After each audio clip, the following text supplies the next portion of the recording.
EWS రిజర్వేషన్ను ఈ తెలంగాణ రాష్ట్రంలో అమలు చేయకుండా నిలిపివేయాలని బీసీ జాతీయ సేన తరఫున మేము రాష్ట్ర ప్రభుత్వాన్ని డిమాండ్ చేస్తూ ఉన్నాం. ఈ తెలంగాణ రాష్ట్రంలో 1.5% అగ్రకుల పేదలు ఉంటారు.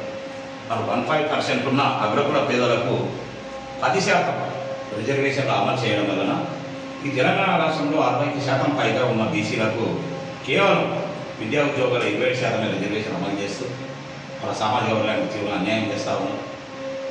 ఆ 27% రిజర్వేషన్ కూడా మన 30 సంవత్సరాలు అమలు అవుతుంది. అందులో 10% కూడా అమలైన దాఖలాలు ఎక్కడ కనిపించలేదు. EWS reservation economical weaker section పేరుతో చేస్తూ ఉన్నాం. రాజ్యాంగంలో ఎక్కడ కూడా సామాజిక రుగ్మతలు అంతమొందించడానికే రిజర్వేషన్లు ప్రవేశపెట్టారు, కానీ ఆర్థిక పరమైన వెనుకబడతనాన్ని గురించి ఎక్కడ కూడా రిజర్వేషన్ అమలు పెట్టాలని రాజ్యాంగంలో లేదు. ఈ అగ్రకులాలకు వత్తాసు పలుకుతూ ప్రధాని గారు 2019లో 103వ రాజ్యాంగ సవరణ చేసి మరి ఎలాంటి కమిషన్ వేయకుండానే ఈడబ్ల్యూఎస్ రిజర్వేషన్ తీసుకొచ్చి ఈ భారతదేశంలో వెనుకబడ్డ కులాలకు తీవ్ర అన్యాయం చేశారు.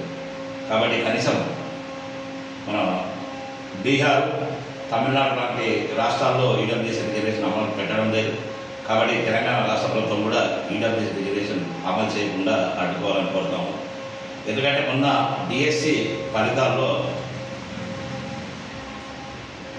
ఓసీలకు కటాఫ్ మార్కులు 70 మార్కులు, మరి అగ్రకుల పేదలకు 59 మార్కులు. అంటే వెనకబడ్డ కులాల నుంచి బీసీలో 68 మార్కులు వచ్చిన జాబు రాలేదు.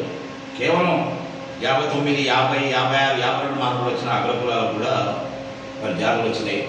అంటే ఇక్కడ రిజర్వేషన్ల ప్రారంభం కేవలం సామాజిక అసమానతను తొలగించడానికే, ఆర్థికపరమైన కాదు. కాబట్టి రాష్ట్ర ప్రభుత్వం, కేంద్ర ప్రభుత్వం ఒత్తిడి తెచ్చి తెలంగాణ రాష్ట్రంలో అమలు చేయకుండా కోరుతాము.